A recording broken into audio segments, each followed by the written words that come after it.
কুমিল্লার চিত্রটি একটু দেখে আসি। একই অবস্থা, সহকর্মী জাহিদুর রহমান আছেন আমাদের সঙ্গে। জলাবদ্ধতা কি অবস্থা সেখানকার খবরাখবর জানাবেন আমাদের।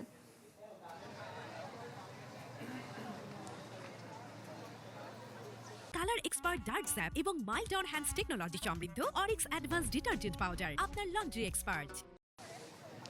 সারিকা, সকাল 11টা থেকে আমরা দেখেছি যে ঝড়ো হাওয়ার পাশাপাশি কিন্তু মুষলধারেও কিন্তু কুমিল্লা বৃষ্টি হয়েছে। তো এতে করে কিন্তু আমরা দেখেছি যে নগরীর বিভিন্ন সড়কগুলো তলিয়ে গেছে।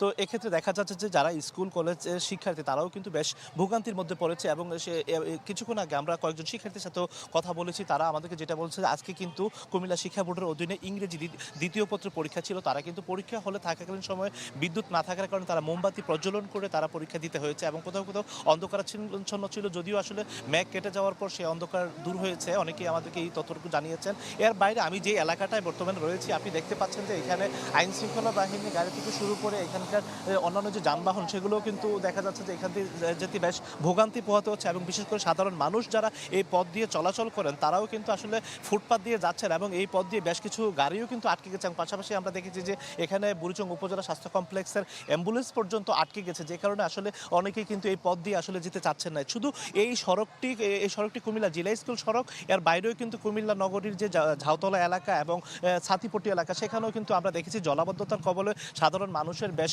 ভোগান্তি বেড়েছে। এবং আমরা সাধারণ মানুষের সাথে কথা বলেছিলাম, তারা যেটা বলছেন যে আসলে বিগত সময়ে কুমিল্লা সিটি কর্পোরেশন প্রতিষ্ঠা হওয়ার পর যারা মেয়র হিসেবে দায়িত্ব পালন করেছেন তারা আসলে জলাবদ্ধতা নিরসনে কার্যকরী কোনো পদক্ষেপ না নেওয়ার কারণেই মূলত এই ধরনের ঘটনাগুলো ঘটেছে। তো আসলে সবকিছু মিলে বলা যায় যে আসলে এই জলাবদ্ধতা বর্ষার আগে কিন্তু আসলে এখানকার যারা মানুষ তারা বলছেন যে আসলে যারা মেয়র আছেন এবং দায়িত্বপ্রাপ্ত কর্মকর্তা তারা যেন এটা গুরুত্ব দিয়ে দেখেন যাতে বর্ষায় আরও জলাবদ্ধতার কবলে পড়ে সাধারণ মানুষকে যেন ভোগান্তি পোহাতে না হয়। তো এই ছিল এখান থেকে সর্বশেষ। সারিকা।